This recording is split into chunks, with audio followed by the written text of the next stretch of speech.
ನಮಸ್ಕಾರ ಎಲ್ಲರಿಗೂ welcome back to Sagar stories ಮಗ್ಗ. ನೆನ್ನೆ ನಮ್ಮ RCB ಒಂದು ದೊಡ್ಡ ಇನಿಷಿಯೇಟಿವ್ನ ತಗೊಂತು. ಅದೇ ಸ್ಪೋರ್ಟ್ಸ್ ಫಾರ್ವರ್ಡ್ ನೇಷನ್ ಅನ್ನೋದನ್ನ ನಮ್ಮ RCB ಲಾಂಚ್ ಕೂಡ ಮಾಡ್ತು. ಏನೇನೋ ಇನಿಷಿಯೇಟಿವ್ ತಗೊಂತ ನಮ್ಮ RCB ಇದು ಕೂಡ ಅದರಲ್ಲಿ ಒಂದು ಇನಿಷಿಯೇಟಿವ್. ಬರೀ ಕ್ರಿಕೆಟ್ ಮಾತ್ರ ಅಂತಲ್ಲ, ಎಲ್ಲ ಸ್ಪೋರ್ಟ್ಗಳನ್ನೂ ಒಂಥರ ಇಂಡಿಯಾದಲ್ಲಿ ಡೆವಲಪ್ ಮಾಡಬೇಕು ಅನ್ನೋ ಒಂದು ಇಂಟೆನ್ಷನ್ ಈ ಸ್ಪೋರ್ಟ್ಸ್ ಫಾರ್ವರ್ಡ್ ನೇಷನ್ ಅನ್ನೋದು. ಬರೀ ಇಂಡಿಯಾದಲ್ಲಿ ಕ್ರಿಕೆಟಿಗೆ ಮಾತ್ರ ಹೆವಿ ರೆಕಗ್ನಿಷನ್ ಅನ್ನೋದಿದೆ, ಬೇರೆ ಸ್ಪೋರ್ಟ್ಗಳಿಗೆ ಅಷ್ಟೊಂದಿಲ್ಲ. ಬಟ್ ಎಲ್ಲ ಸ್ಪೋರ್ಟ್ಗಳನ್ನು ಕೂಡ ಒಂದೇ ಥರ ನೋಡಬೇಕು. ಅಪಾರ್ಟ್ ಫ್ರಮ್ ಕ್ರಿಕೆಟ್ನು ಕೂಡ ಇನ್ಕ್ಲೂಡ್ ಮಾಡಿಕೊಂಡು ಎಲ್ಲ ಸ್ಪೋರ್ಟ್ಗಳನ್ನು ಕೂಡ ಒಂದೇ ಥರ ನೋಡಬೇಕು ಅನ್ನೋದೇ ಇದರ ಮೇನ್ ಉದ್ದೇಶ. ಆ್ಯಂಡ್ ಎಲ್ಲರನ್ನೂ ಕೂಡ ಆಡಬೇಕು ಸ್ಪೋರ್ಟ್ ಅನ್ನೋದೇ ಇವರ ಮೇನ್ ಉದ್ದೇಶ. ಸೊ ನೋಡೋಣ ಈ ಒಂದು ಇನಿಷಿಯೇಟಿವ್ ಏನು ತೊಗೊಂಡಿದ್ರೆ ಕೆಲಸ ಯಾವ ಥರ ಏನೇನು ಮಾಡ್ತಾರೆ ಅಂತ. ಆ್ಯಂಡ್ ಲಾಂಚ್ ಕೂಡ ನಿನ್ನೆ ಆಯಿತು. ಸೊ ಲಾಂಚ್ ಆಗ್ತಾ ಇದ್ದಂಗೆ ಸ್ಪೋರ್ಟ್ಸ್ ಟಾಕ್ ಅವ್ರ ಜೊತೆಗೆ ಇನ್ನೂ ಸುಮಾರು ಚಾನಲ್ಗಳು RCBಯ COO ರಾಜೇಶ್ ಮೆನನ್ ಅವ್ರನ್ನ ಇಂಟರ್ವ್ಯೂ ಮಾಡಿದ್ದಾರೆ. ಆ್ಯಂಡ್ ಸ್ಮೃತಿ ಮಂದಾನ ಅವ್ರನ್ನ ಕೂಡ ಇಂಟರ್ವ್ಯೂ ಮಾಡಿದ್ದಾರೆ. ನಮ್ಮ RCBಯ ಕ್ಯಾಪ್ಟನ್ ಬೆಂಗಳೂರಿಗೆ ಬಂದು ಇಳಿದಿದ್ದಾರೆ, ಪ್ರಾಕ್ಟೀಸ್ನ ನಡೆಸ್ತಾ ಇದ್ದಾರೆ. ರಾಜೇಶ್ ಅವ್ರನ್ನ ಇಂಟರ್ವ್ಯೂ ಮಾಡಿದಂಥ ಟೈಮಲ್ಲಿ ನಮ್ಮ RCBಯ ಕ್ಯಾಪ್ಟನ್ ಬಗ್ಗೆ ಕೇಳಿದ್ರು. 2 ಚಾನಲ್ ಅವರು ಕೇಳಿದರೆ ಅದರಲ್ಲಿ 2 ಚಾನಲ್ಗೂ ಕೂಡ ಅಡ್ಗೋಡೆ ಮೇಲೆ ದೀಪ ಇಟ್ಟಿರೋ ಥರ ಉತ್ತರನ ಕೊಟ್ಟಿದ್ದಾರೆ. ಅಂದರೆ ನಮ್ಮ RCBಲಿ 5-6 ಕ್ಯಾಪ್ಟನ್ಸಿ ಚಾಯ್ಸ್ಗಳಿದ್ದಾವೆ, ಆಪ್ಷನ್ಸ್ಗಳಿದ್ದಾವೆ, ನಮಗೆ ಬೇಜಾರು ಆಪ್ಷನ್ಸ್ಗಳಿದ್ದಾವೆ.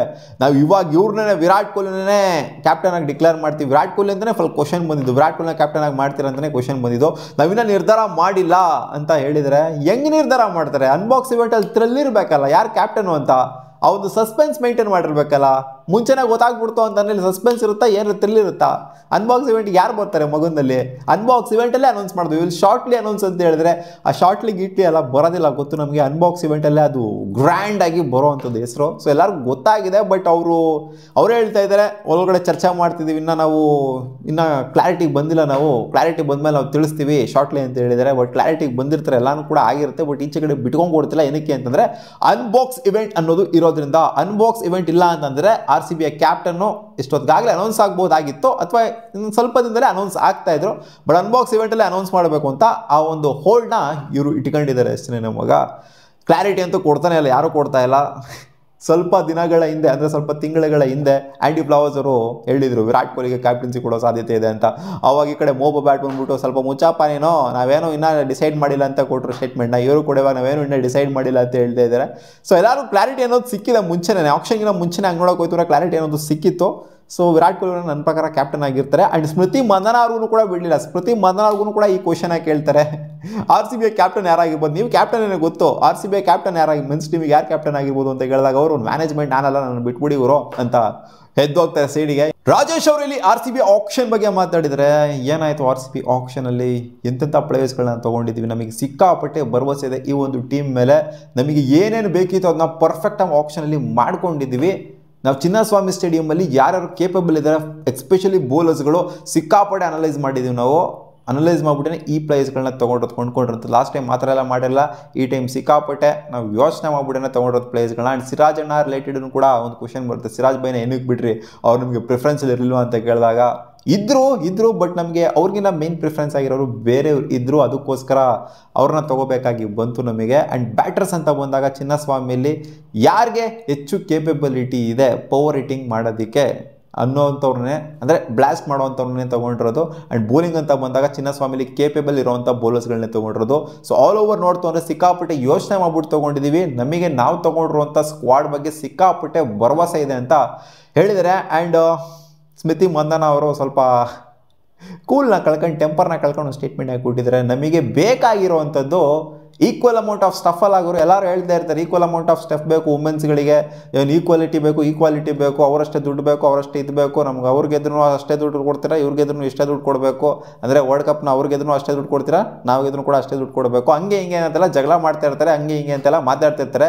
ನಮಗೆ ಈಕ್ವಲ್ ಸ್ಟಫ್ ಬೇಡ ಆಗೋರು ಅಂದರೆ ಬೇಕು, ಅದೇನು ಬೇಡ ಅಂತ ಅಲ್ಲ, ಅದು ಹೆಂಗಿದ್ರು ಕೊಟ್ಟಿದ್ದಾರೆ ಇವಾಗ ಈಕ್ವಲ್ ಸ್ಟಫ್ ಬೇಕು. ಜೊತೆಗೆ ನಮಗೆ ಈಕ್ವಲ್ ಆಗಿ ರೆಸ್ಪೆಕ್ಟ್ ಅನ್ನೋದು ಬೇಕು. ನಮ್ಮನ್ನು ಈ ಥರ ಟ್ರೀಟ್ ಮಾಡಬೇಡಿ, ಅಂದರೆ ವುಮೆನ್ನೇ ಒಂಥರ ಮೆನ್ನೇ ಒಂಥರ, ಸೊ ಈ ಥರ ಟ್ರೀಟ್ ಮಾಡೋದಕ್ಕೆ ಹೋಗ್ಬೇಡಿ, ಈಕ್ವಲ್ ರೆಸ್ಪೆಕ್ಟ್ ಅನ್ನೋದ ಕೊಟ್ಬಿಡಿ, ನಾವು ಈಕ್ವಲ್ ಸ್ಟಫ್ನು ಕೂಡ ಕೇಳೋದಕ್ಕೆ ಹೋಗೋದಿಲ್ಲ ಅಂತ ಹೇಳಿದ್ದಾರೆ. WPL ಯಾವ ಥರ ಬೂಸ್ಟ್ ಕೊಟ್ಟಿದೆ ಇಂಡಿಯನ್ ಕ್ರಿಕೆಟಿಗೆ ಆಗಿರ್ಬೋದು, ವುಮೆನ್ಸ್ ಕ್ರಿಕೆಟಿಗೆ ಆಗಿರ್ಬೋದು, ಸಿಕ್ಕಾಪಟ್ಟೆ ಡೆವಲಪ್ ಆದಂಥ season, last season successful season ಆಯಿತು. ನಮಗೆ ಮಾತ್ರ ಅಂತಲ್ಲ, ಸೊ ಎಂಟರ್ ಕಂಟ್ರಿಗೇನೆ ಒಂಥರ ಸಕ್ಸಸ್ಫುಲ್ ಸೀಸನ್ ಆಯಿತು. ಸೊ ಇದು ಖುಷಿ ಇದೆ ಅಂತ ಕೇಳಿದಾಗ ಇನ್ನು ವಿರಾಟ್ ಕೊಹ್ಲಿ ಬಗ್ಗೆ ಮತ್ತೆ ಕ್ವಶನ್ ಕೇಳ್ತಾರೆ. ಇವರು ಮೆನ್ಸ್ ಕ್ರಿಕೆಟ್ನ ಮತ್ತೆ ಅಲ್ಲಿ ತೊಗೊಂಬಂದಾಗ ಅವ್ರಿಗೆ ಸ್ವಲ್ಪ ಇರಸ್ಮೂರ್ಸ್ ಆದಂಥ ಒಂಥರ ಅವರು ಉತ್ತರ ಕೊಡ್ಬೇಕಾದ್ರೆ ಗೊತ್ತಾಯಿತು. ವಿರಾಟ್ ಕೊಹ್ಲಿ ಅವ್ರು ಬಂದ್ಬಿಟ್ಟು ನಿಮಗೆಲ್ಲ ಬುದ್ಧವಾದ ಹೇಳಿದ್ರಲ್ಲ ಫಸ್ಟ್ ಸೀಸನು ಡಬ್ಬಾ ಥರ ಆಡ್ತಿದ್ದಾಗ, ಅವಾಗ ನಿಮಗೇನು ಅನ್ನಿಸ್ತು ಅಂತ ಕ್ವಶನ್ ಕೇಳಿದಾಗ ಅವ್ರು ಫಸ್ಟೇ ಹೇಳಿದ್ದಾರೆ ಮೆನ್ಸಿಗೆ ಕೊಡೋಂಥ ರೆಸ್ಪೆಕ್ಟ್ ವುಮೆನ್ಸ್ಗೂ ಕೊಡಿ ಅಂತ. ಇಲ್ಲಿ ಅವ್ರ ಬಗ್ಗೆ ಇವ್ರ ಬಗ್ಗೆ ನಿಮ್ಗೆ ಅವ್ರು ಬಂದ್ಬಿಟ್ಟು ಮೆನ್ಸ್ ಬಂದ್ಬಿಟ್ಟು ಹೇಳ್ತಾರಲ್ಲ ನಿಮ್ಗೆ ಏನು ಅನ್ನಿಸ್ತು ಅಂತ ಕೇಳಿದ್ರೆ ಅವ್ರಿಗೆ ಮತ್ತೆ ಇರಿಸ್ಮೂರ್ಸ್ ಆಗುತ್ತೆ. ಅವ್ರು ಇರಿಸ್ಮೂರ್ಸ್ ಮಾಡ್ಕೊಂಡು ಒಂಥರ ಉತ್ತರ ಕೊಟ್ಟರು. ಇನ್ನೇನು ಕೊಡ್ತಾರೆ, ಪಾಸಿಟಿವ್ ಆಗೇನು ಹೇಳ್ಬೇಕು, ನೆಗೆಟಿವ್ ಆಗಿ ಹೇಳೋಕ್ಕಾಗತ್ತೆ? ಅದು ಗೊತ್ತಾಗುತ್ತೆ. ವುಮೆನ್ಸ್ ಕ್ರಿಕೆಟ್ ಹತ್ರ ಹೋಗ್ಬಿಟ್ಟು ಮೆನ್ಸ್ ಕ್ರಿಕೆಟ್ ಹತ್ರ ನೀವು ಮೆನ್ಸ್ ಕ್ರಿಕೆಟ್ ಬಗ್ಗೆ ಕೇಳಿದ್ರೆ ಅವ್ರ ಪಕ್ಕ ಒಂಥರ ಇರ್ಸ್ಮೂರ್ಸ್ ಮಾಡ್ಕೊಂತಾರೆ. ಇನ್ನೂ ಬೇಕಾದ್ರೆ ಮೆನ್ಸ್ ಕ್ರಿಕೆಟ್ ಹತ್ರ ಹೋಗ್ಬಿಟ್ಟು ವುಮೆನ್ಸ್ ಕ್ರಿಕೆಟ್ ಬಗ್ಗೆ ಕೇಳಿದ್ರೆ ಅವರೇನು ಇರ್ಸ್ಮೂರ್ಸ್ ಮಾಡ್ಕೊಳ್ಳೋದಿಲ್ಲ. ಇವ್ರು ಒಂಥರ ಏನೋ ನಮ್ಮನ್ನೇನೋ ಒಂಥರ ಬೇರೆ ಲೆವೆಲಲ್ಲಿ ನೋಡ್ತಾ ಇದ್ದೀರಾ ಅನ್ನೋ ಥರನೇ ನೋಡೋದು. ಸೊ ಅದೇ ಆ ಥರ ಉತ್ತರನ ಕೊಟ್ಟಿದ್ದಾರೆ ಸ್ಮೃತಿ ಮಂದನ ಅವರು. ಇಲ್ಲ ನಮಗೆ ಇನ್ಸ್ಪಿರೇಷನ್ ಸಿಕ್ತು, ಬಂದರು ಅವ್ರು ಮಾಡೋವಂಥ ಕರ್ತವ್ಯ ಮಾಡಿಬಿಟ್ಟು ಹೋದರು ಅಂತ ಹೇಳಿದ್ದಾರೆ. ಸೊ ಒಟ್ಟಲ್ಲಿ ಆ ಒಂದು ಏನಿದೆ, ಆ ಒಂದು ಇನ್ಫೀರಿಯಾರಿಟಿ ಕಾಂಪ್ಲೆಕ್ಸ್ ಅನ್ನೋದೇನಿದೆ ಇನ್ನೂ ಹೋಗಿಲ್ಲ ಅಂತಲೇ ನನಗೆ ಅನ್ನಿಸ್ತಾ ಇದೆ. ಯಾರಿಗೂ ಕೂಡ ಹೋಗಿಲ್ಲ ವುಮೆನ್ಸ್ ಕ್ರಿಕೆಟರ್ಸ್ಗೆ. ಮೆನ್ಸ್ ಕ್ರಿಕೆಟ್ಗೆ ಇವ್ರಿಗೆ ಕಂಪ್ಯಾರಿಸನ್ ಅಂತ ಬಂದಾಗ ಸೊ ಆ ಒಂದು ಇನ್ಫೀರಿಯಾರಿಟಿ ಕಾಂಪ್ಲೆಕ್ಸು ಇನ್ನೂ ಎಲ್ಲ ಕ್ರಿಕೆಟರ್ಸ್ ವುಮೆನ್ಸ್ ಕ್ರಿಕೆಟರ್ಸಲ್ಲಿ ಖಂಡಿತ ಇದೆ ಆ್ಯಂಡ್ ಇದ್ದೇ ಇರುತ್ತೆ ಅಂತ ಅನಿಸುತ್ತೆ. ಈ ಇಂಟರ್ವ್ಯೂಲಿ ಒಂದು ಕ್ವಶನ್ ಬರುತ್ತೆ ಮಗ, ರಾಜೇಶ್ ಅವ್ರು ಕೊಟ್ಟಂಥ ಉತ್ತರ ಏನು ಗೊತ್ತಾ ಮಗ, ಅದಕ್ಕೆ ಎಲ್ಲ ಯಂಗ್ ಕ್ರಿಕೆಟರ್ಸ್ಗಳು RCBಗೆ ಆಡಬೇಕು ಅಂತ ಹೇಳ್ತಾರೆ, ಏನಕ್ಕೆ ಅಂತ ಒಂದು ಕ್ವಶನ್ ಬರುತ್ತೆ. ಅದಕ್ಕೆ ಇವ್ರು ಹೇಳಿದ್ದು, ನಮ್ಮ ಹತ್ರ ಸ್ಪೋರ್ಟ್ಸ್ ಕಲ್ಚರ್ ಸಖತ್ತಾಗಿದೆ, ಅದು ಸಖತ್ತಾಗಿದೆ, ಇದು ಸಖತ್ತಾಗಿದೆ, ನಾವು ವ್ಯಾಲ್ಯೂ ಕೊಡ್ತೀವಿ ಯಂಗ್ ಕ್ರಿಕೆಟರ್ಸ್ಗಳಿಗೆ, ಬೇರೆಯವ್ರು ಅಷ್ಟೇನೋ ಕೊಡೋದಿಲ್ಲ, ನಾವು ಕೊಡ್ತೀವಿ, ಕಲ್ಚರ್ ಇದೆ, ಅದಿದೆ ಇದಿದೆ, ಅದಕ್ಕೆ ಎಲ್ಲರೂ ಇಷ್ಟಪಡ್ತಾರೆ. ಬದನೆಕಾಯಿ ಫ್ಯಾನ್ ಬೇಸ್ ಹೇಳು ಗುರು. ಫಸ್ಟು ಎಲ್ಲ ಹೇಳಿದ್ರು, ಒಂದು 3-4 ಪಾಯಿಂಟ್ಗಳನ್ನ ಹೇಳಿದ್ರು. ಫ್ಯಾನ್ ಬೇಸು, ಫ್ಯಾನ್ಸ್ ಇದ್ದಾರೆ ಗುರು, ನಮಗೆ ಚಿಂದಂಥ ಫ್ಯಾನ್ಸ್ ಇದ್ದಾರೆ, ಲಾಯಲ್ ಫ್ಯಾನ್ಸ್ ಇದ್ದಾರೆ, ಅದಕ್ಕೋಸ್ಕರ ಆಡೋದಕ್ಕೆ ಇಷ್ಟಪಡ್ತಾರೆ. ಅದು ಬರಲಿಲ್ಲ ರಾಜೇಶ್ ಅವರ ಬಾಯಲ್ಲಿ. ನಮ್ಮದು ಕಲ್ಚರ್ ಚೆನ್ನಾಗಿದೆ, ನಮ್ದು ಅದು ಚೆನ್ನಾಗಿದೆ, ನಮ್ದು ಇದು ಚೆನ್ನಾಗಿದೆ ಅಂತ ಅವ್ರದ್ದೇ ಬಿಲ್ಡಪ್ ಕೊಡ್ಕೊತಾ ಇದ್ದಾರೆ. ಫ್ಯಾನ್ಸ್ ಬಗ್ಗೆ ಮಾತಾಡಲೇ ಇಲ್ಲ. ಯಾಕೆ ಬೇಡವಾ ಫ್ಯಾನ್ಸ್ ಇವ್ರಿಗೆ? ನನಗಂತೂ ನಿಜವಾಗ್ಲೂ ಬೇಜಾರಾಯಿತು ಗುರು. ಇವರು ಅದು ಇದೆ, ಎಲ್ಲ ಇದೆ ನಮ್ಮಲ್ಲಿ ಅಂತ ಹೇಳಿದ್ದಾರೆ. ಯಂಗ್ ಕ್ರಿಕೆಟರ್ಸ್ ಏನೋ ಆಡಬೇಕು ಅಂದರೆ ಎಲ್ಲ ಇದೆ ನಮ್ಮ ಹತ್ರ ಅಂತ. ಫ್ಯಾನ್ಸೇ ಇಲ್ಲ ಅಂದರೆ ಯಾರಿಗೂ ಆಡೋಕ್ಕೆ ಇಷ್ಟಪಡ್ತಾರೆ ನಿಮ್ಮ ಟೀಮಿಗೆ? ಲಾಯಲ್ ಫ್ಯಾನ್ಸ್ ಇಲ್ಲ ಅಂತಂದರೆ ಬಿಡಿ, ಇನ್ನೇನು ಹೇಳ್ತೀರಾ? ಸೊ ಒಟ್ಟಲ್ಲಿ ಏನೋ ಹೇಳಿದ್ದಾರೆ ಗುರು ನಮ್ಮ RCB ಬಗ್ಗೆ, ಕ್ಯಾಪ್ಟನ್ ಬಗ್ಗೆನೂ ಕೂಡ ಹೇಳಿದ್ದಾರೆ ಸ್ವಲ್ಪ ಏನೋ ಇಂಟೆಲ್ಲ ಏನೂ ಕೊಟ್ಟಿಲ್ಲ.